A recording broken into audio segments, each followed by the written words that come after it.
was awful. I believe I was moaning out loud and nobody was in my house yesterday. And no offense, I was like, do I have like man stomach bug? Or is it just like, what is happening to me? Beth, I was making fun of Beth because the last time, Kathy, you missed it, but she joined the meeting with a patch. My dog had scratched my eye. Oh. What's she gonna do next month? I don't know. I'm hoping that I'm not in the hospital. So what do I do for an encore? Amy, she has a stomach bug. Just FYI, stay away from the Devonshire residents. We just had it go through our house too. It's awful. I'm hoping I'm the only one who gets it. It was awful. Oh gosh. Hi, Emma. Okay, so let's go ahead and get started just in case other folks join. I know Michelle's going to be running late. Kristen will not be able to join us. I spoke to Deputy Chief Adams, and he's not going to join us tonight either, but he did give me a quick update on something. And then Bob will not be able to join us either. He has a conflict as well. So I think that's... What about Kelly? I didn't hear from Kelly, so maybe she'll join in a few minutes. So in the meantime, I'll start with the remote meeting procedure. I'm here. Just wanted to let you guys know I'm here. Hi, Kelly. Hello, Kelly. All right, so this meeting will be conducted remotely over Zoom. Attendance by committee members will be remote, and remote attendance shall count towards quorum. The meeting will broadcast live and be recorded on ECAT. To use Zoom, you'll need to use the link on the agenda or download the Zoom application and create an account, or use one of the call-in numbers listed on the agenda. While conducting meetings remotely, we'll endeavor to keep meeting operations as close to standard procedures as possible. However, use of the platform will necessitate some additional meeting protocols. While committee members and applicants will be on video and audio, public participation will join the webinar as attendees, meaning they are muted with no video feed from them. During the public testimony portion of the meeting, members of the public can be recognized by using their raise hand function, or make a request with the Q&A function, or if joining by phone, hit *9 to raise your hand. Here comes Kelly. And if an applicant wishes to display materials, send them to the chair and email materials to the committee staff for sharing. While starting testimony, please be sure to state your name and address for the record. And as in any public meeting, indecent behavior will not be tolerated, and anyone who abuses use of the meeting platform will be terminated from the meeting. Business will be handled in the order indicated on the agenda. Business not concluded in the allotted time will be tabled to the end of the meeting to allow for timely logins and remote attendance. Committee members are asked to announce themselves while making a motion and second, so that it will be clear to the audience and many takers who made motions, and all votes will be by roll call. When business indicated on the agenda has been completed, the members will vote to adjourn the meeting, signaling the end of the meeting and the termination of the ECAT recording. All participants will be disconnected from the webinar at that time. Hi, Kelly. Thanks for joining. All right, so let's see. Looks like we have quorum. Let's go ahead and take roll. Archer here. Chan here. Devonshire here. Evans here. Foster here. Gershman here. Emma Gershman here. Garcia here. All righty, we're on to a great start. Thank you, everyone. So it's 6:33. We have quorum. We will call the meeting to order. Review and approve of minutes. So Amy did send out the minutes and have put them on the Google Drive. Did everybody get a chance to review them? Any questions? I thought Amy did a very good job with a very involved meeting with a lot of information, and so I think we should give kudos to Amy for doing that. Thank you, Amy. All right, do I have a motion to approve the meeting minutes? So moved. Foster. Second, Barger. Okay, a vote to approve the meeting minutes. Barger, yes. Chan, yes. Devonshire, yes. Evans, yes. Foster, yes. Gershman, yes. Emma Gershman, yes. Garcia, yes. All right, great. Thank you, everyone. Okay, the next item on our agenda is HRC collaboration. And maybe we'll start with the schools. Beth, do you want to go ahead and give an update on some recent activities with the superintendent meeting? And then I know there was a DEIA meeting as well. So I apologize, I missed the meeting yesterday because I was sick for the superintendent's meeting. The meeting before, I did go to the DEIA meeting. They're trying to start one at the middle school, a similar committee and involvement with parents there. They're also trying to get input from for their strategic plan. So if you're going to any of their meetings, they're doing this exercise, looking for insight. They did talk a little bit about, it was the day that it was released that there was some graffiti that was found in one of the bathrooms. It looks like there was anti-Semitic graffiti as well as some racist graffiti. It was both in the same bathroom. Some of the follow-up questions that I asked. So in the same bathroom, seems to be related. They don't think it's different people who wrote it. The investigation is still ongoing. I know there was another letter that got sent out today that it was still ongoing, and that they're doing some follow-up. They'll be having orange ribbons to kind of speak out against what was going on. And then there's a speaker coming in March. It was already scheduled. This wasn't a reaction from that, just to learn a little bit more about, sounds more about empathy and understanding different perspectives. So that's the most that I have on that, but they were pretty forthcoming. Obviously they can't say much because it's an active investigation, but even if they do find the person who did it, they won't ever identify them because of privacy rules. But regardless, they do plan on some sort of restorative type reaction as well.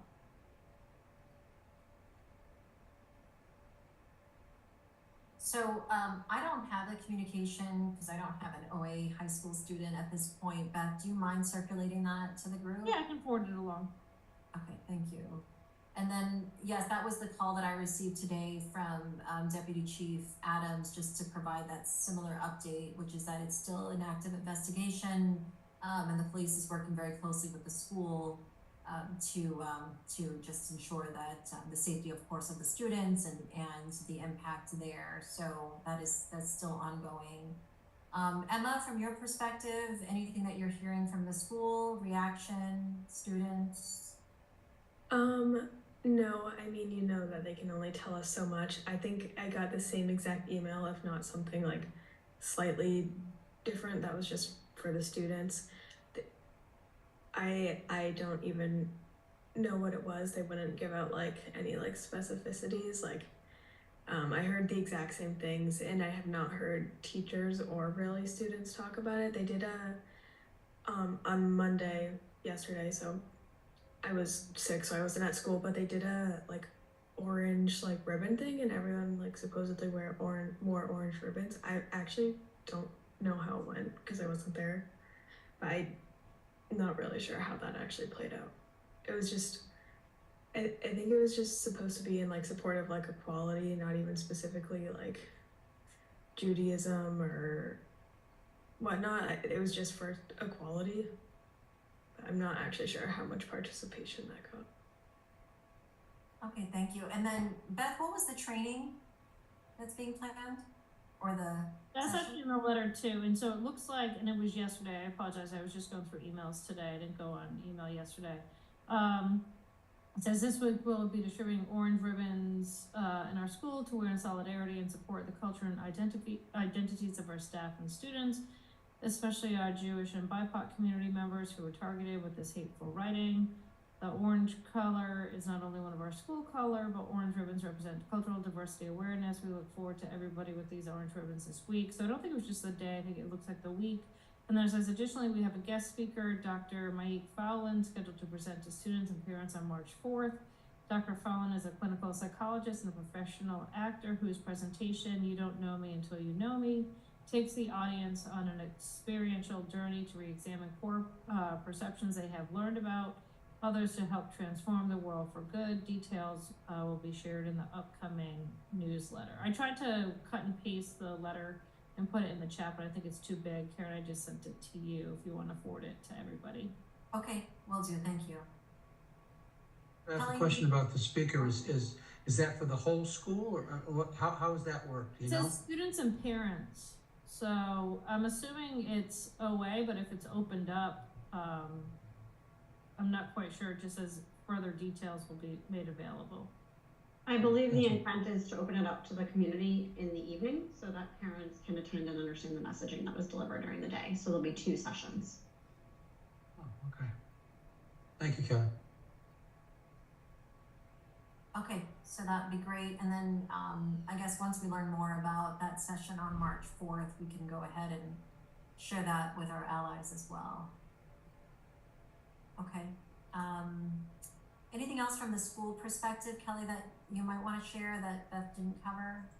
No, we were at the same meeting. I think one thing that came through for me is that there is a goal as we rewrite the strategic plan to ensure that we think about all elements of the school community. And so there was definitely suggestions from that event around thinking about some of the human component, some of the diversity of staff, some of the expectations for what it feels like for students, but there's a lot of exercises going on around the strategic plan, and that will continue throughout the year. We are in the year of renewal for that plan. Okay, thank you. So I guess any other collaboration activities? I don't know if anybody's been in touch with RMK, any additional events that they have planned coming up? I haven't been in touch with RMK, Karen, but Kirsty from the NRT did reach out to see if we wanted to help out and potentially have a booth at a STEAM night that the NRT is actually in charge of, but it's, let me see, I'm just like pulling up the details. It's pre-K through 2nd grade. I guess it would probably be at Blanche Ames, and they have all kinds of people coming and having tables and doing projects with the kids. So if we wanted to have a presence, she would welcome the help. I guess we would probably have a table and run some kind of project. Let's see, when is it? Friday, May 3rd from 6:30 to 8. So I thought I'd offer it up. It might be a good way to have a presence and I don't know, make some connections with some parents. Okay, any thoughts on that from the committee? You're saying it's at the middle, where would it be? Be at Blanche Ames or where?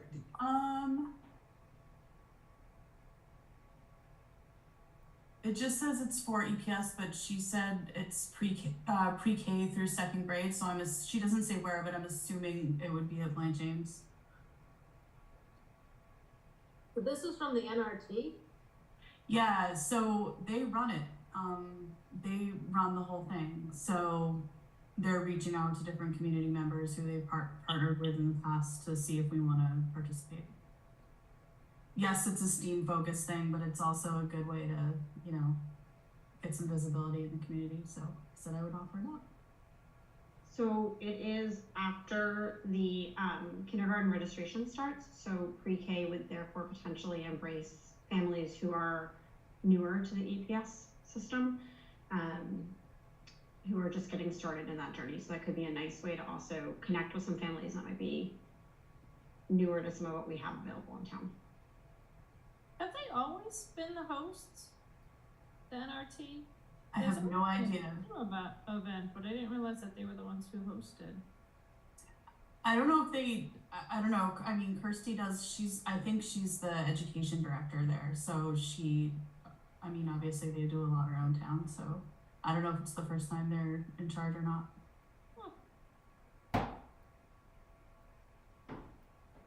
Oh, I guess there's a committee. So maybe she's on the committee. So maybe it's more people involved than just the NRT. So, Amy, would you think we would need to have some kind of activity or just simply a table for Human Rights Committee so people who, as Kelly said, are newer to the town would get to know that there is a Human Rights Committee, a functioning Human Rights Committee here in town? She said she would take any kind of support she could get, whether we wanted to just volunteer or we wanted just to have a table or we wanted to do an activity. I mean, I think it's pretty, at this point, we have like our table booth pretty much like In a box. packaged up. It's like, you know, NRT booth in a box, you know, but I would love to commit to an activity too. I think that would be fun. You always get more people drawn into the table if there's some kind of activity. I don't think it has to be anything particularly fancy. I think it could be something along the lines of an arts and craft project that we've done before. I probably have to put a little thought into it to make sure it's STEAM appropriate, but there's the A is the arts, so any kind of arts and crafts project would probably be okay, but I smell tie-dye t-shirts, Emma. Nothing says STEM like tie-dye. it's definitely not an indoor activity. Not an indoor activity, Beth. It's not an indoor activity. Yeah, bracelet. definitely do something, but I don't know about tie-dye. Yeah, I Maybe some volunteer bracelet. Some bracelet making sounds like an easy one. we've done that. We've been Karen Sauce. PTSD bracelet. No. I know, I totally can commit to this and maybe tell Christy that if people agree, maybe we agree to have a booth and then I can do a little digging on projects and bring some to the next meeting. It's all the way in May, which feels like ages from now to me. I volunteered child to test the activities on Amy. Awesome. I think that sounds great, Amy, but I'm gonna say I'm not gonna let you lead this. I'll take this one on. We have Pride, we're planning. No, but listen, this would be another great way to advertise for Pride, honestly, too. Right. Like, All right, so we can partner, Karen. okay, we'll partner. Okay, that sounds good. Let's go ahead and vote for participation in STEAM Night on March 3rd at 6:30. March or May? May. Sorry, May May 3rd. 3rd. From 6:30 to 8 p.m. at, we think, maybe Blanche James. HRC participation in that Yep, event. just to make total minor details, 6:30 to 8. Wait, did you say 8:30? No, I said 8. Okay, sorry. 6:30 to 8, you got it. All right. Do I have a vote to proceed? Yeah. Audrey, yes? Ken, yes? Devonshire, yes. Emmons, yes. Foster, yes. Gershman, yes. Emma Gershman, yes. Percio, yes. Okay, great. Thanks, Amy. So do we have a point of contact at RMK? Somebody kind of still reaching out to them on the regular just to see if there's anything going on that we can collaborate with? I will. Okay. All right, awesome. Thank you. So I do have an update on the HRC coalition, but I'm actually going to save it for item D because we met around community statements. So I'll just kind of speak to that in a minute. Maybe moving on to events. The spring education event. I know Beth, you and Craig were kind of talking through potential opportunities there. Have you landed on anything yet? Well, now that Kathy's back, the three of us can meet. So if anyone wants to jump on, let us know, and I'll shoot out an email tonight. Yeah, we're certainly not meeting at your house, that's for damn sure. Oh, yeah, it needs to be fun. Or your house, Craig. I mean, Yeah, come on. right. Well, I know, at least some of us went to the Hingham event. Is that something we are thinking about replicating? Yes. So the rise of extremism, is that the one, Kathy? Yes. Yes. I thought that was a really good topic to bring forward because they talked about just social media training, the opportunity for greater training and understanding of what's happening and how social media is being used. So I think that would be that's definitely one of the contenders. We talked about a few other topics as well. So I know that we had agreed at the last meeting to go ahead and create the subcommittee to begin planning for it. So I'll let you guys get that going, and then hopefully by our next meeting, we can kind of get that solidified and start to communicate, getting that moving. So Beth, you wanna do it on Zoom, or you wanna do it in person? How do you wanna do it? I'm happy to meet in person and towards the end of the week. I should be better by then. I'll shoot out an email to the three of us. Okay, And then if all right. anyone else wants to join on, just let me know. Okay, and just to follow up to that, so we talked about, and I know this is all in the minutes, but we talked about the opportunity to introduce this training, this spring training, to the community, as well as, you know, just being able to kind of address some of the concerns that were raised about our statement on the October 7th incident. And so, you know, utilizing this opportunity to kind of communicate about the training, to kind of tie to some of those concerns that were raised, and just kind of making sure that we make that connection. Because I know that was something that we brought forward at the last meeting. I know Kathy, you weren't there, but I just wanted to make sure that you were aware of that as well. Okay. Okay. And also the school, Carol said that she's happy to join us too, but I figured it'd be good for us to meet and get an outline, and then we can bring them in. Yeah, then we can decide who it is that we wanna add, whether we wanna add somebody like Carol's or Masa or et cetera, yeah, okay. And I am all for anything we plan, if we can join another group to help us plan it, I think that really behooves us in terms of expanding the number of people we can get, and also the manpower to organize it. So, you know, as we get closer to figure out exactly what we want, I think we should reach out to other groups and see if anybody else wants to sponsor it with us. That sounds great. All right, Pride event, our 2024 Pride event. So I'll turn it over to Amy in a minute, but you know, we have been looking for a location, and I did reach out to Connor Reed, our town administrator, and he provided a response that, gosh, Amy, what date was it? June 15th. June 15th, that Connor would be able to work with, and he got kind of sign off from fire and police and the town to ensure that we could leverage the space or utilize the space right on Main Street, kind of like right outside the Rockery area or outside of Oaks Ames, right? And that they would be able to close off streets similar to how we have other festivals in town. We could leverage that space for Pride. And I think that's a great option for us. I think June 15th works out really well in terms of a date. We weren't necessarily set on any particular date anyway. And we think this is a great location for us. It would have great visibility for sure, lots of obviously just walking traffic, and certainly an area that we think would gain a lot of just visibility across the town. So, so that looks like our first choice for a location, maybe our only choice for a location. Any reactions from the committee, any concerns from that standpoint?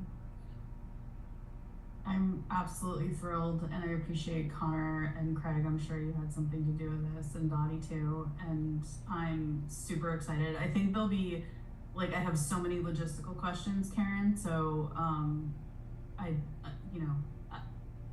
the NRT was familiar, and I knew that there was a ton of help, so this might be like somewhat a can of worms for the first year again, like, but I'm willing to take it on, and I'm so excited to have the town behind us. Yeah, I'm wondering, Amy, if we could work with the Lions, maybe, considering. Yeah, I was gonna ask if anyone knows anyone who's on the Lions who plans the Holiday Fest. Might have some intel on how to use the space and how to work with DPW and all that stuff. Yeah, I mean, John was excellent to work with when. Oh, I'm sure. He helped do you remember John Morgan helped with the original, the Unity project? He helped, he and I were literally out there hammering in, posts. Yeah. Oh, yes. Who helped with the one this summer? Was that also the Lions? When they had the bands and stuff? Oh, I don't know. I'm not sure. We've done something a couple times, not just with the Christmas event or the Rockery event. So I'm hoping that they have the game plan down. And is that woman Isabel, the realtor, is she in the Lions? I don't know. It's Chamber of Commerce. She's Chamber of Commerce, I think. Oh, okay. She's a good person to reach out to, Kathy. Yeah. She loves us. Okay, so that's location. Amy, I'll turn it over to you on anything else that we can get moving on. That's it. I think we just need to, we needed the location now. I mean, some things we've got down to a science and a lot of the new stuff will have to work out, but let's start our, regular check-ins. I'm away the rest of this week, but maybe we start as early as next week and at the very least, list out all of our open questions and start splitting up who to contact and how to get answers. So do we have a subcommittee? We did. We voted on a subcommittee last time, Kathy. Can't remember if I put your name on it in the minutes anyway. But yeah, Beth, me, Emma. I think I made Emma do it. I can't remember. I'd have to go look at my notes. Karen, I think. Anyone else who wants to be on the subcommittee, just let me know. I'll share the details. Would I be able to? I'd like to be on it. Yeah, awesome. Me too. Thank Okay. you. And you know, in terms of Lions Club, I think that's where we have to start. And even if we don't know anybody, we just call them and talk to them. I'll Fine. email John Morgan. Amy, we have a connection with the Lions that we can talk through. Okay. There is an old dance connection that you and I can do. Okay, awesome. Yeah, One big share- family that doesn't go away. I corresponded with John. It's been a while, but I'll also reach out to him because I think as far as logistics go, he probably is the most amazing person to contact. And maybe He's my neighbor, so I'd be happy to help you with that, Amy. Okay. Okay. for our first meeting, we should include him, and he can talk about what they've done, and so we could Okay. go from the beginning. Yeah, the committee was Karen, Michelle, Amy, Emma, and Beth. So you want to throw Kathy's name in there? That's fine. I'm just reading from your minutes. Be quiet because Beth is asleep. I'm wide awake. Okay, excellent. Thank you, everyone. Wow, we're just flying through the agenda. Okay, so the next topic is community statements, and so last time we met and a concerned community member did bring forward the our statement around October 7th events and some concerns that were raised about the tone of our comment and our statement. And interestingly enough, so back to kind of the reference around the HRC Coalition. So the HRC Coalition, we meet on a monthly basis. It's a group of folks who represent various HRCs and other types of DEIA groups throughout Massachusetts who kind of come together on a monthly basis and talk through various best practices, issues, topics that they're challenged with. And one in particular that came up at one of our recent meetings was around these community statements. And so a subgroup was formed to actually talk through just a community statement toolkits. Like, is there an opportunity to kind of create one for use across all of our towns and just have some kind of leveraging some best practices from each other and do's and don'ts, right? Because I think this is obviously becoming a much more hot topic, not just within HRCs, but obviously with universities, whatever you're seeing on the news around that as well. So we met actually yesterday, timely enough, for this meeting. It was an excellent conversation. There was great representation from many, many towns. I'll just name a few. New Bedford was on, Hingham, Salem, Barnstable County, Ipswich, Arlington, Needham, Winchester, Peabody. And it was just a really honest, open conversation about some of the challenges that we've had around community statements and reactions to our statements, and then people just kind of shared conversations around impact, intent, right, and really, you know, what we're doing about these going forward. And so I heard some great things that I just wanted to bring back to the committee, some things that kind of excited me, and I think that, you know, maybe we might want to consider. Certainly, we talked about the sense of urgency, right, the timeliness of messages, and we all kind of agreed that sometimes we feel the pressure to comment quickly, and then, you know, whether or not we're making good decisions when we feel rushed. So the balance of that, you know, just how do we balance that, thinking that through, because when we act quickly, we may omit, you know, kind of important details. We might not necessarily be thinking through all the perspectives. And one particular person brought up, I think it was the town of Winchester, that they actually have a group of people that they utilize to help kind of bounce statements off of. And so, you know, based on the impacted parties of the statement, they might reach out to this group. So it sounds like our allies, but a much kind of smaller group, and very trusted in terms of, you know, whether it's because they're extra vocal and have been partners with us, but representing all of our kind of marginalized groups, so that we feel like we could go to them and bring a statement to them for reaction and feedback. And that I thought was really interesting. I think of people like Masa. I think of people who, you know, that we have worked with in the past, or who can certainly kind of provide input and other perspectives, and that might be something we may want to consider. So that was one thing that was brought forward that I thought I'd bring back to this group. I don't know if there's any reaction to that, any kind of questions around that before I proceed. Karen, is that a group of citizens, or is it a professional group? I mean, is it? I mean, some, you know, for example, the police department has somebody that does their public statements, or to a certain, whatever happens, they run it by some kind of I don't even know what it's called. But is it that kind of a group, or is it individual members of the community? It's individual members of the community, but I did hear that there are other entities like what you're mentioning as well, that you can also kind of bounce off statements with, but I think that's more of a paid situation, mm-hmm. And you use them as like consultants more so. I don't think that's what we're interested in here. No, I think it's a great idea, but I think there are people on our ally list who are from a myriad of backgrounds that could, if they were willing to volunteer, to be sort of a sounding board. So when we develop a statement, that we share it with them and we get their feedback before we send it out.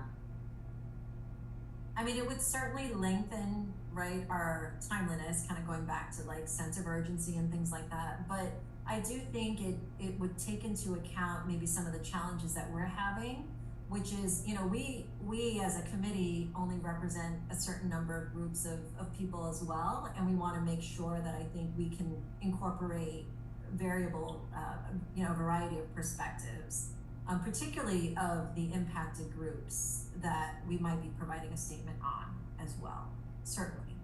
So, and part of the commitment for being part of this group, maybe you have to respond within 24 hours or something like that, so that you're willing to do it quickly, so we can move forward as quickly as we can. Yeah, so again, just kind of something for consideration. I think that was, I thought it was a great idea. It sounds like some of the towns do have this in place today. It wasn't just Winchester, it sounds like a couple of other towns. I will also mention that many of the towns have talked about not issuing any statements anymore. So certainly the events of October 7th has brought about very, you know, polarized points of view around the topic, and I think that there is this sense that it really doesn't matter what you say, it could be construed in a way that seems biased, one side or the other. And so some of the towns have talked about kind of a pause on all statements for now until they can kind of figure out this toolkit that we're all trying to work on together. So I think that it's understandable. There were situations that became a concern around safety for certain town HRCs and who put out statements. There were concerns that were raised around dissatisfied community members, right? And some of those concerns that were brought forward. And then just, I think what messages were being put forward in these statements. And so one particular person brought forward that in their statement, they really focused around the mental health kind of safety aspect, making sure that people felt supported, giving the number to the civil rights officer, making sure that they had that contact information for, reporting any kind of incidents of hate and those types of things. But certainly the sense that I received yesterday was that there are certainly groups out there right now who are not issuing any statements in light of some of the controversy that's happening, and putting a pause until we can kind of come together and just understand if maybe a toolkit would be beneficial for the HRCs that are out there. I think that's a good position for us to consider for Easton right now, is to kind of consider a pause on our statements, because I do think we need to think about maybe that group of people that we would like to bounce the statement off of. I think that will take some effort and kind of identification of folks there, because that in itself is a volunteerism activity, and I think sometimes we're challenged with that civic participation of people who want to kind of support these types of initiatives. I also think too, purpose, right? Like impact. Are people actually reading our statements? Are people actually, going out to our website, and do they want to hear from us? Trying to understand that balance of bringing people together versus, potentially causing a divide, and certainly wanting to steer away from causing any kind of divide. So I did want to put that out there for the group to consider. The other thing I will mention is, on most of these committees, there is a designated communications person. And then there's also a communications person to handle when people are dissatisfied with the communication. So, those are, again, our committee's only so big, but I think that's something that is also in place in some of these other towns as well. Yeah, I think as we discussed last meeting, it's putting out statements is always a very difficult thing when you go beyond your own community, and you talk about more national or global kinds of issues that come up. And if we go back to our enabling mission statement, I think it may help to refocus about what we respond to and how we respond to it, and that if we're not responding to the hateful anti-Semitic graffiti at the high school, and we respond to more national kinds of things, shouldn't we be more focused on Easton and what goes on in Easton? I'm just trying to. It's very difficult for us to put out a statement that's going to satisfy everybody. And if it's focused on the town of Easton, it might make it easier for us to limit our statements. Just a thought. I haven't really played it out in my mind, but as you're talking, I was thinking about that. I agree with Craig, because I think there's different kind of statements. There's like global statements about, what's happening across the world, and statements about very personal, intimate Easton kinds of things. And I think they're very different. in some ways. And I think I kind of agree with Craig with maybe we pause the global, but we continue to think about local. Our rule of thumb was always that it should be something that impacts our community. Like, we are Easton's Human Rights Committee, right? So, however, I think what's shifted is that these global events are impacting Easton residents personally, and that's what's hard to decipher, right? And I think that was where Karen and Beth, correct me if I'm wrong, but like, I think that was the intent of that message, was a reaction that like something globally was impacting residents of Easton directly. But I mean, maybe we modify it to like the event has to have taken place in Easton, you know what I mean? Like, or happened locally. Or if there's a local thing in Easton, then respond to it that way. With our Sorry, website, do we Kathy? have, sorry, I didn't with get our that. website, do we have a tracker of who visits the website? Because I know Masa had got on the call, I don't remember if it was the last call, and had stated that there were some folks that were dissatisfied with the comments or the remarks put forth in October. Do we know how many people were dissatisfied? Because I do think that silence does speak volumes. Do we have like a timetable on how long we would pause for? Because again, we are the Human Rights Committee, and I definitely agree that speaking or maybe downsizing it to Easton, but again, we have residents that have international connections or global connections. So are we not speaking to those residents? Well, and to go on that, I went through, we have a history, so I don't know if we keep track. I'm assuming that we probably keep track of how many hits, but probably not who is hitting. I don't know if the website is that. And we look through, we put out a response to the anti-Asian sentiments in March of 2020, response to George Floyd, human rights awareness during COVID, and then a response to the mosque shooting in New Zealand. So we do have a history of putting out statements that don't just occur here in Easton. Like a quick kind of look, it's like 50-50. So I hear your point, how does it not impact? And I think that's where we've kind of come up against a wall before, where we've had this conversation and folks have said, well, should we only put out something if it impacts Easton? But aren't things impacting Easton residents even though they don't just happen within Easton? I also don't want to turn and be completely isolationist and not realize that just because we live within, these borders, things don't happen that impact us. So I don't know the answer. I really don't know.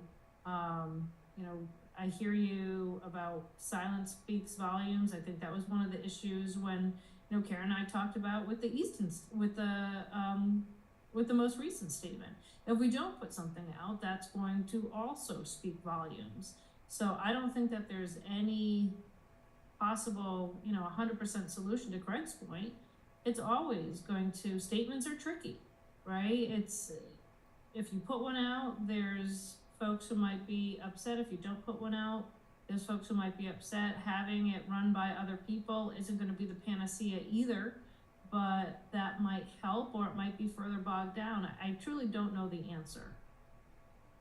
So what if we did this? What if, to Karen's point, we paused while we work on the toolkit and we learn from other towns and learn from the experience? But what if we put out a blanket statement on our site that I sort of loved the comment that you had shared, Karen, around like referencing support. And so what if we put out like some sort of more blanket statement that says, we condemn these types of behavior. We condemn behaviors that involve acts of hatred, and a more general sort of statement that it is happening in the world on a continuous basis, and we realize that impacts Easton residents. And here are some resources for you, and a reminder that like what some of those resources are, so that we're directing people towards ways to find counseling and support and reminders that the school has those resources too, and just sort of make a blanket statement while we figure out the rest of it, because I also think that there's always a line on like regional versus local, but then in global and what that looks like, but then there's also a line on what stands up to a point where we comment, you know, and I haven't been here long enough to figure out how you all make that decision, but there are horrible things happening all the time.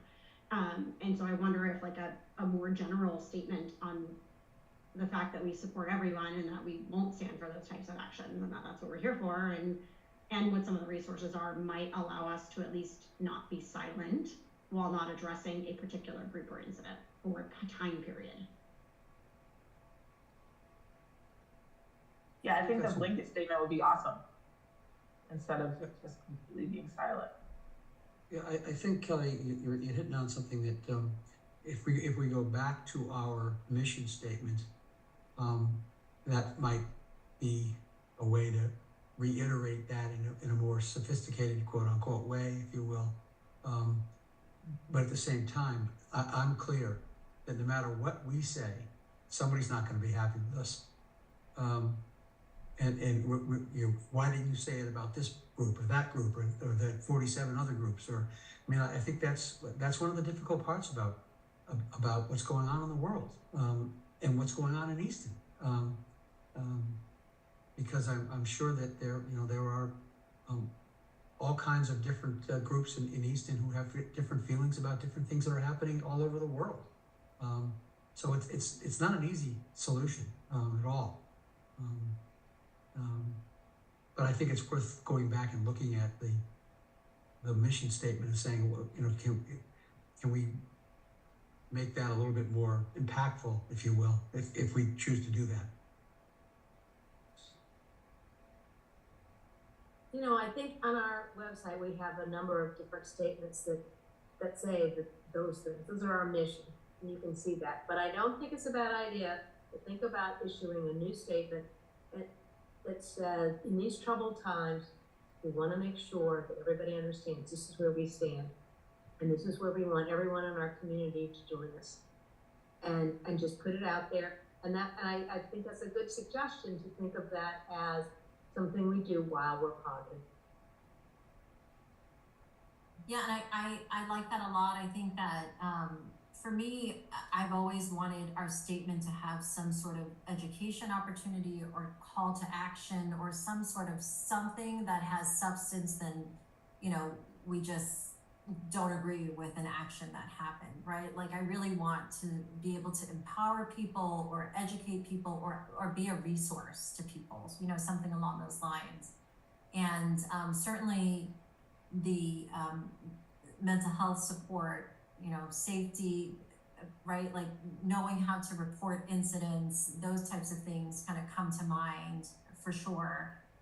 So I'm very open to doing that. I think, you know, and because there was concerns about our last statement, I guess I don't love that that's the last statement on our site either, right? So I would like to kind of refresh that and have something a little bit more representative of more groups and ensuring that there's a kind of a more of a unity focused around, you know, again, like we talk about resources, other opportunities to share information, education opportunities. So I guess also what I need is support. So, you know, typically when communications come about, it kind of defaults to me. I lean on Beth a lot. I think that capacity tends to be challenging. So I don't know if anybody is inclined to try to draft a more generic statement and begin to start to pull some resources together, but would love some help on that. Right, are you thinking that we could just repost, and not to be kind of snarky, but there's at least 2 posts already about inappropriate graffiti at OA. So I don't want to just repost those. We could do something, you know, in which we just break down to Craig's point, we break down what our HRC, we could even just repost our mission statement and just always have in times like these, boom, but that's somewhat generic. And I think we're still back in the same situation. When do we post that? When do we even post that message versus when do we not post that message? Even if it's incredibly generic, what is going to be the trigger? Only if it impacts something that happens in Easton, or if it's, you know, if there's another horrific shooting that's racially motivated, are we not going to post about that? Because we've had a history of doing that as well. So, you know, we posted when there was a synagogue, we posted when there was the mosque shooting, we posted with George Floyd. So I think we have to figure that piece out. And we've tried to direct the resources, to Karen's point, specific to what the incident was. It's one thing to just post general mental health, absolutely, but you also want to give additional resources to what the actual event that triggered the statement was in the first place.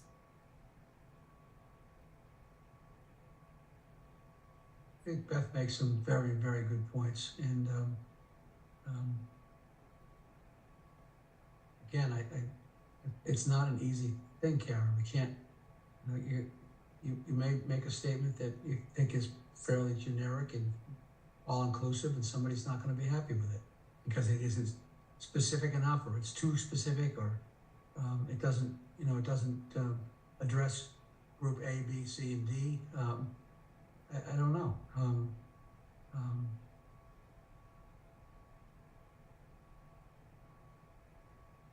Well, I mean, I guess it's obviously this is, you know, something that we probably all should think about a little bit more. It doesn't need to be kind of decided in this one meeting, but certainly something that as an HRC, we should kind of come to a good plan forward. I'm certainly going to continue to meet with this coalition. They plan to continue to try to build out this toolkit piece, which I will certainly continue to bring those ideas forward. And there are actually meeting minutes that somebody's working on, so I'll get that distributed to this group, because I'm certainly not capturing all of the greatness that was discussed yesterday. Dignity Alliance, Craig, that's the group that was mentioned as some sort of poll. You can kind of poll your message. I don't know, some people have mentioned that they have used that before in the past. I did not vet it, I haven't looked at it, but somebody referenced it. I'd be curious to look that up and see, because I was going to ask you, from your discussions with that group, particularly if it's Winchester, and could they give us some guidance as to who they actually talk to? What are the kinds of people that they reach out to? Maybe Kathy's right. Maybe we have a whole bunch of those people within the ally list, or maybe they're more talking about a Dignity Alliance group or some kind of a professional group that helps you articulate positions or responses to something. Yeah, the Winchester one was definitely more informal. They said they call them community advisors. It's a diverse group of people who draw on their experience and kind of get their perspective, particularly if there were, again, if they were the impacted group that the subject is kind of talking through. Certainly that they would reach out to them.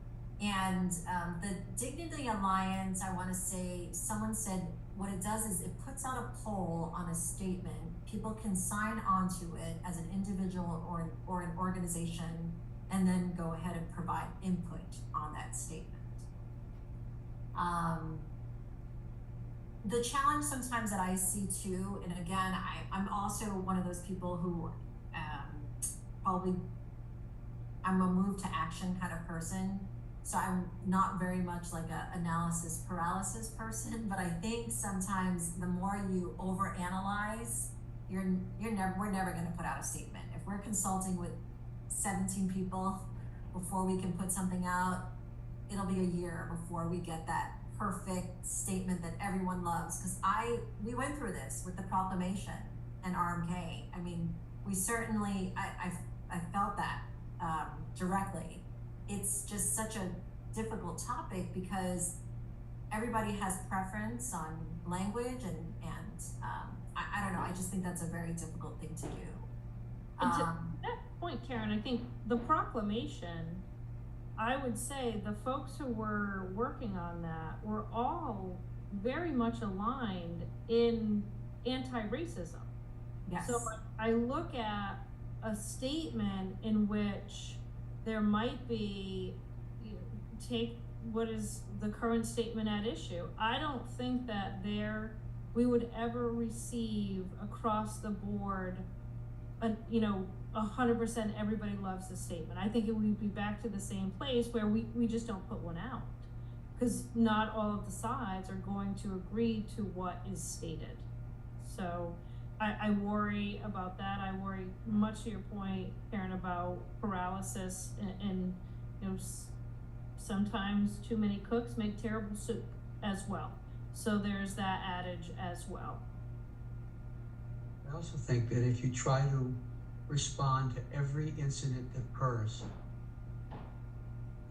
I think we'll drive ourselves crazy trying to do that, because there's so many things that are happening. Well, I think that's why thinking about trying to create a new sort of global response that in these times, and given what's happening, this is where we stand. And whether we go forward with a smaller group that we try to vet things through, I could see it be a small group of people that we just fly it by before we put it out. We're not going to please everybody, totally for sure. And we have to decide what kind of statements we want to make and when we want to make them as a community. Does anyone know if the town has guidelines to fall back on, or even the schools? Because sometimes they put out statements and sometimes they don't, or is it just every group and organization makes up their own guidelines? Like, I'm sure that the police department has guidelines, I'm sure that the schools, I don't know. I wonder if there's anything we could fall back on, because this could be a full-time job for a whole group of people to manage communication, I'd be shocked if they did. I can tell you, I was on a call last week, or actually it wasn't a call, it was an email chain, and there's a bunch of colleges looking to establish the exact same thing. Is there a rubric? Is there a policy? What actually triggers because of the backlash? And we're having this exact same conversation. Do we just not issue statements? Or what happens if we don't issue statements? So we are not the only organization that is in this exact same situation.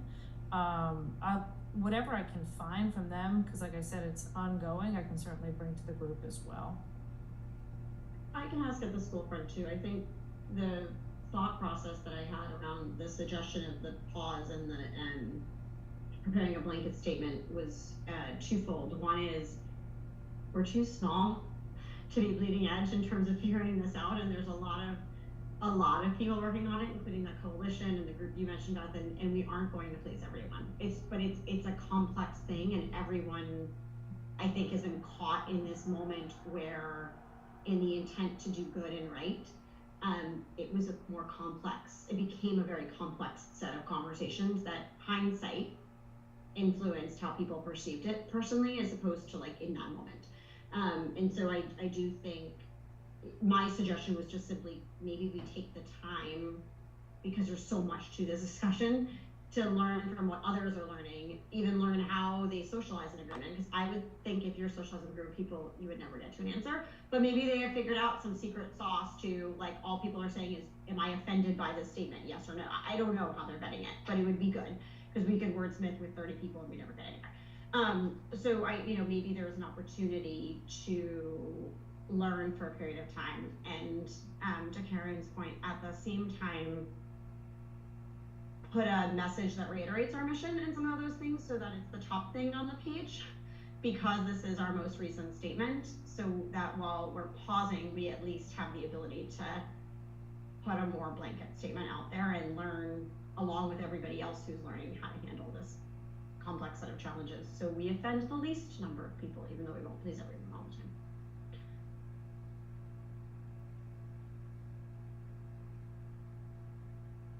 Okay, so more to come. It sounds like maybe what Kelly's recommending is a blanket statement, a little bit more around reiteration. I won't call it a blanket statement, but more of a reiteration of our mission and vision, and would somebody, well, first, is there a vote maybe from our committee on putting something out there like that? And then tangentially, who would be interested in drafting it? I think the first thing is to take a look at our mission statement to see what, you know, what could we improve upon aspects of that as a blanket statement that responds to some of the tragedies that are happening across the country, across the world. This is a very difficult discussion and a very difficult decision to make, from my perspective.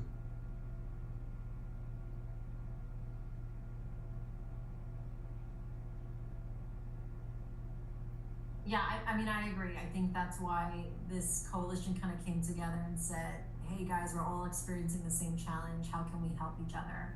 And they are essentially putting together some sort of rubric, Beth. So I think that's exactly what they're trying to accomplish. I think the goal would be some sort of rubric, and then that would be the toolkit that they kind of leave us with, and we can take it or leave it, certainly up to us, but it's something that we're trying to work on together to pull together.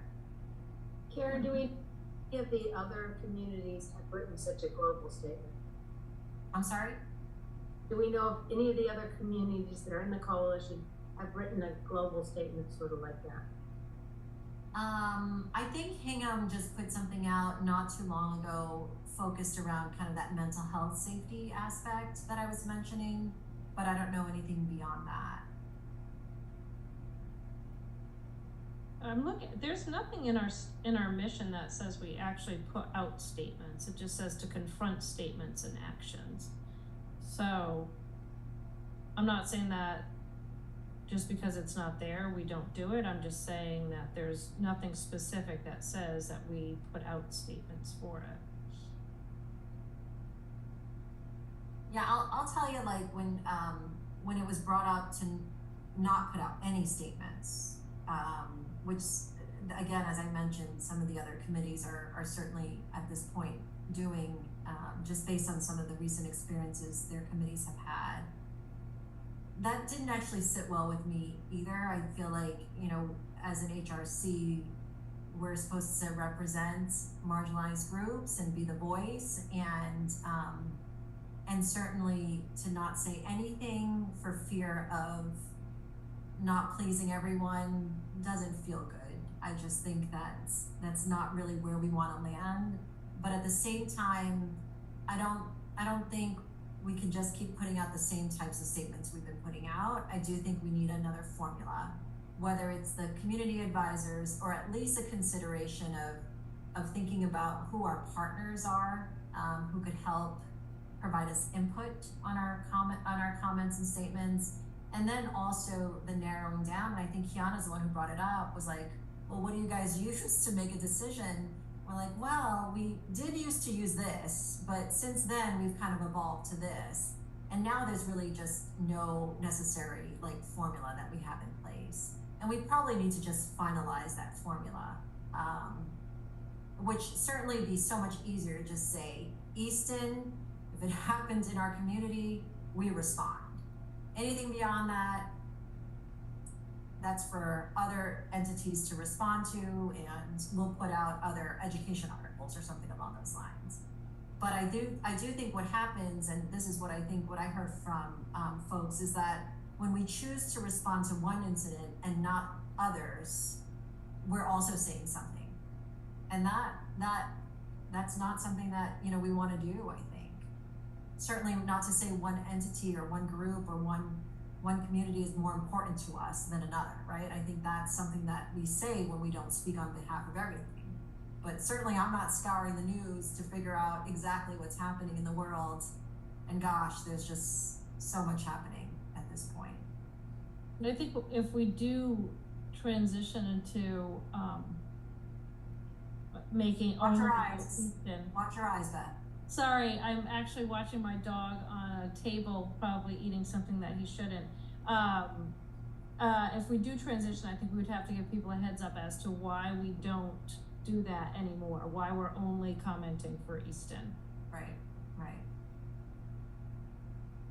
Right. With me just coming into this, like you just said, is just coming up with that formula.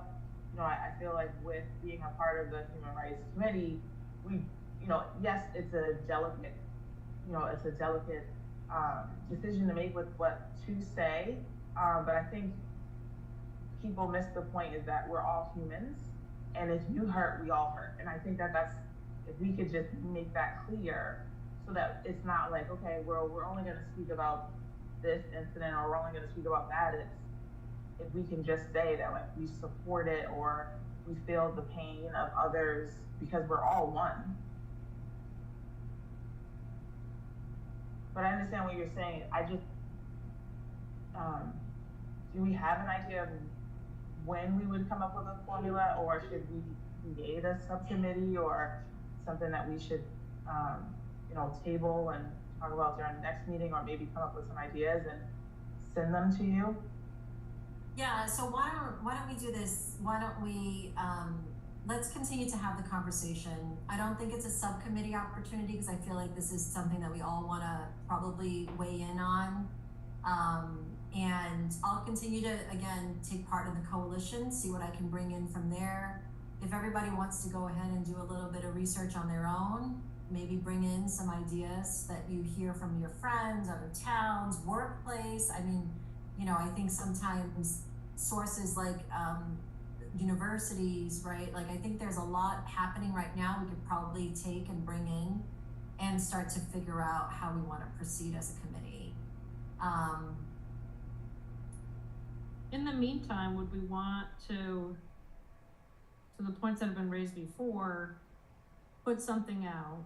Would we want to make it specific to what's been happening at the high school, what happened at the high school? We probably wouldn't get it out for this week, so we're gonna miss the orange ribbon thing,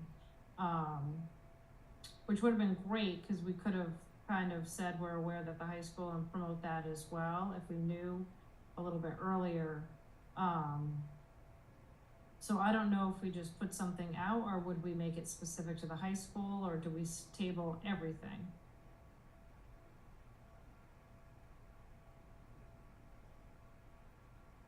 Well, Beth, I think that my reaction to that is that we need to pause and try to figure out what it is that what are the parameters, and if Karen is able to bring back information from other groups, other towns, about how they're responding to the situation, it might be very helpful and help us, guide us as to what we want to do. I mean, obviously, there are those of us who were dramatically impacted by October 7th, and others who were not.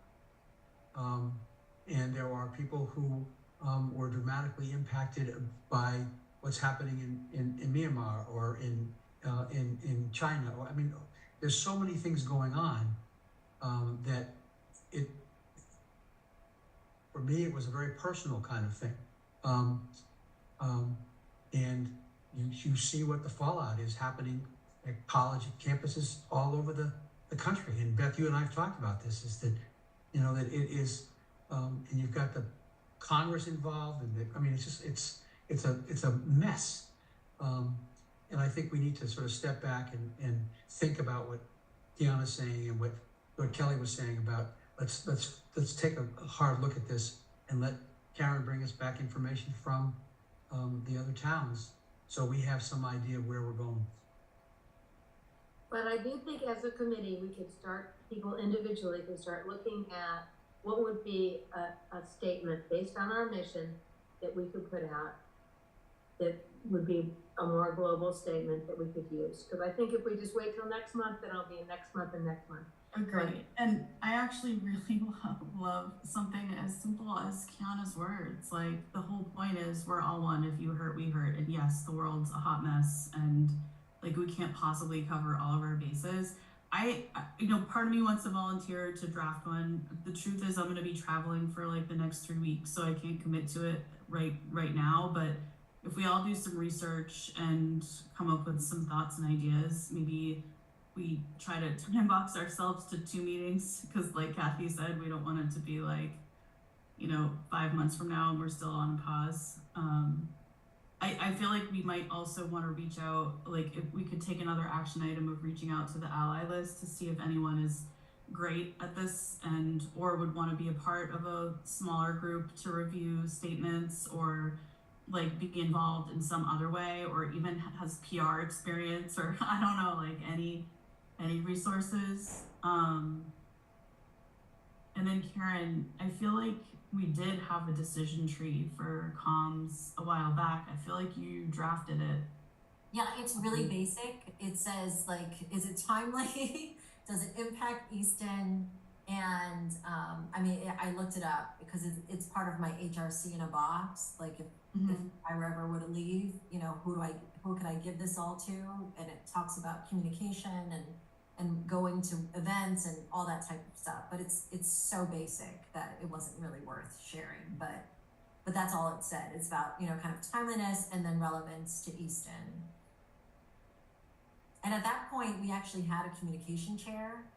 I don't know if you remember, but Irene had kind of taken that on at one point and Allison, to like kind of lead the communication piece of it.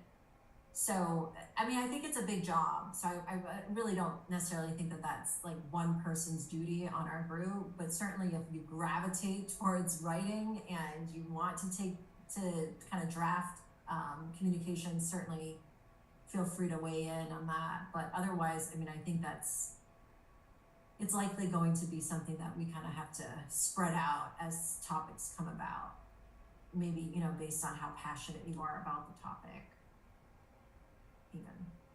I'm also giving myself the action item of reaching out to the town I don't even know who owns the website, but there's got to be a way. I'm interested to know how much traffic we get to the page, because I don't even know how impactful our statements are anyway. Right.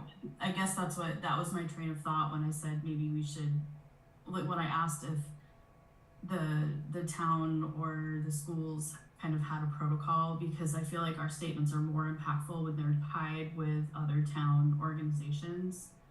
I think they get more visibility, and that partnership speaks volumes, I think. I don't know. So many thoughts. Maybe we do need a subcommittee.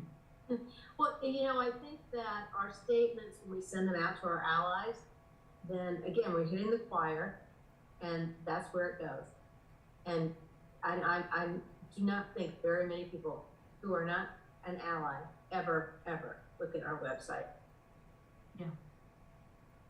Yeah, I'm sure we can get statistics about visits, Amy, if we were to, I'm sure somebody, maybe somebody in town that Connor can point me to see if I can get information around that. I can look into that as well. So Karen, I think you should charge each and every one of us to be thinking about what a global statement might look like. Okay, let's do that. Let's try and come up with something by our next meeting. If you wanted to share your drafts with me, I can try and pull something together by our next meeting and distribute that. Please don't share that with everyone. We're not voting on anything, right? I'll just kind of pull that together and then I'll get something out before our next discussion in March. Okay, thank you everyone. So, treasurer update. We have a treasurer, that's Kathy. We have $4,126.96. Okay, and no additional entries to submit at this point. We're all kind of tied up. Anybody have any? I don't. Okay. Okay, thank you. So website update, Amy, I guess maybe just looking into our statistics for the website. Yeah, and I want to take down the ADL links. I forgot to do that after talking to Masa last month. I'll do that as soon as I can. And if anyone has recommendations about, I tried to Google what she recommended replacing it with, and I don't know if she said if I heard something different from, I don't know, I couldn't figure out exactly what she meant. So if people have suggestions to replace links, let me know. But I'll take the ADL stuff down for now.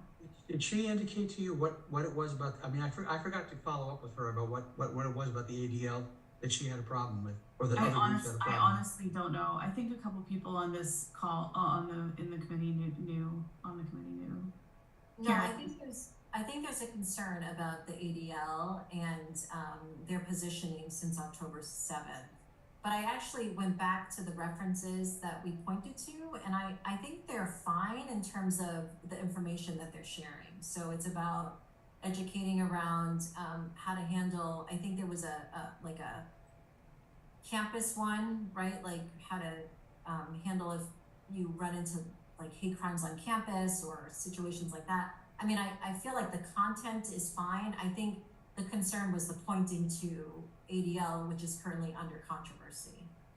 I think it was some statements that the director had made a while ago. I just want to remind folks that we do have ADL groups in our schools too. So if we're going to take those down just because of the organization, we have ADL sponsored leadership groups in the schools. So just a point on that. Before we take it down, can we have a conversation with Masa about can I have a conversation with Masa about what the issue was, so that Absolutely. we don't react, we respond appropriately? Because I don't know what the references are, so I'd be happy to reach out to Masa and just have a conversation with her over a cup of coffee. Cool. Okay, That's so okay. That's the action item, and I'll pause until we have a better plan. Okay. Okay. Anything else on the website, Amy? Sorry. Mm-mm. All right.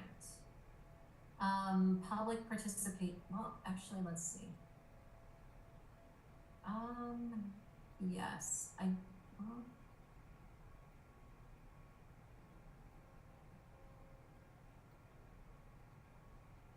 do see someone on. I just want to make sure that they actually do want to participate. So either I just sent a note through chat, or if you would like to raise your hand.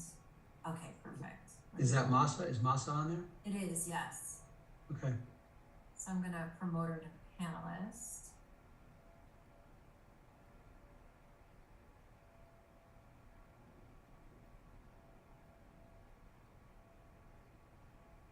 Hello. Hello, Masa. How are you all? Oh, let me rename myself. This is my work. Here we go. So Masa, I just need you to state your name and address for our minutes. Yeah, Masa Kanbabi, 3 Harlow Street. Thank you. Welcome. Thank you. I'm so impressed and proud of all of you and your very thoughtful conversation on this last section especially, but I loved hearing about everything that you were talking about, all the activities. Yeah, so absolutely, thank you so much for really putting a lot of thought and wanting to be inclusive and really trying to make sure that all of the members' needs of our community, are heard, and that, I think I actually loved what Kiana said as well. Your pain is my pain, and that's the thing. I think we're also closely tied to one another in our humanity, that recognizing, difficulties, pain, suffering really helps bring people together. So there was a lot you covered. So it's difficult for me to try to address some of the different things that came up. I love the idea that you talked about, Karen, about working with some of the other communities and their groups, because we are all going through this very difficult time. As Craig said, it's very emotional, very personal to so many, and we want to recognize that and be there to help support people. And so I love the aspect also related to mental health and kind of letting people know that they're not alone and that there are resources for them if they're going through a difficult time. And I think, you know, especially in a town like Easton, there aren't a lot of Muslims and Arabs, and it is hard for people, you know, to feel that there is a connection with the rest of the town. So, you know, they often will find it either at the mosque or at their church or, you know, whatever religious faith they might be, or just within their cultural community. But seeing that the town of Easton is addressing it, I think is going to really help people feel, again, a little bit more of that sense of belonging. I actually tried to look up to see where I could sign up to be an ally and couldn't find that on the website. I'm sorry if I missed it, but I'd love to hear how to do that. I'll take care of you, Martha. Thank You'll you. tomorrow. Okay, thank you so much. I can drop my email in the chat for you, Catherine. I appreciate that. What else? I just wanted to talk about a couple other things. I too struggle very much with what kind of statement, right? What kinds of things to be posted, because of a lot of the issues you all talked about, right? As, oh, are you saying something that is going to then offend somebody else? Is someone going to feel that they weren't included in the statement? And so, you know, Craig, I definitely hear you on that and agree with you. And I think there are ways, though, to try to address kind of a more global community sense, so that we're not really leaving, you know, creating situations that would make people feel left out. But I also do agree with what you said, Karen, about, you know, not overanalyzing things. And I know as a lawyer, sometimes I'm guilty of that myself, and that's where sometimes if you just keep it really simple and heartfelt, something along the lines of what Kiana mentioned, I think that goes a long way. And yes, unfortunately, we will never make everybody happy, but I don't think that should stop us from addressing situations like this.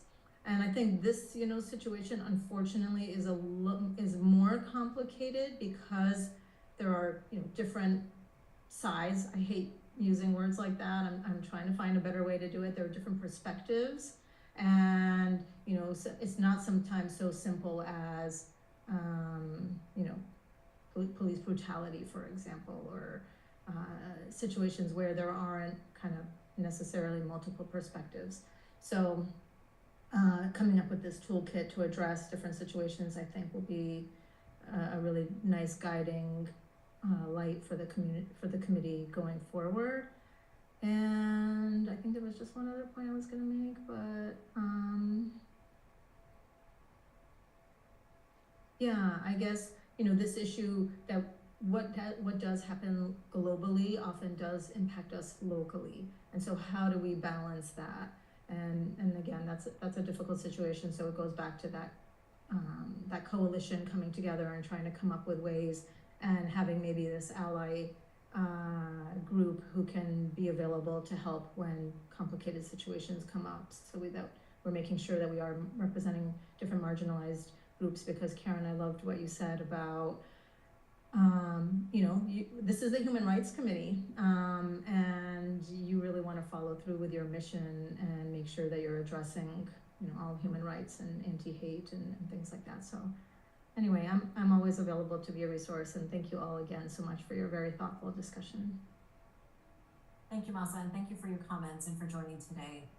We don't always get public participation, but certainly is welcomed, and recognize that I know you have a lot of experience, and certainly whatever you can share with us, we benefit from, absolutely. So thank you.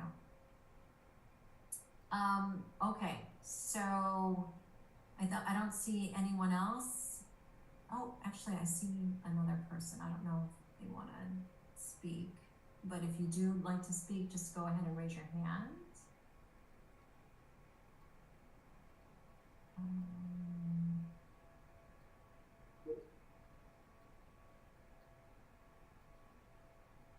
Okay, I don't think so. Okay. All right, so our next meeting looks like it'll be scheduled for, gosh, the first Tuesday in March, which is March 5th. Okay, March 5th is also the presidential primary, so I don't know if you want to since the polls will still be open until 8 o'clock in the evening, I don't know if you wanna meet that evening, or do you wanna, look to another night? It's all entirely up to the committee. I may not be able to be at the meeting if Say we look to another night. Okay. How about the 13th? I will be out away, so I won't be able to do that, but that is not, should not prevent anything.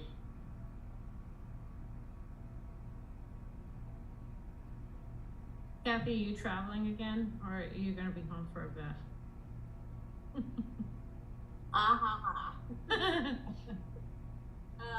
You know, I could be away the first week or the second week, I don't know.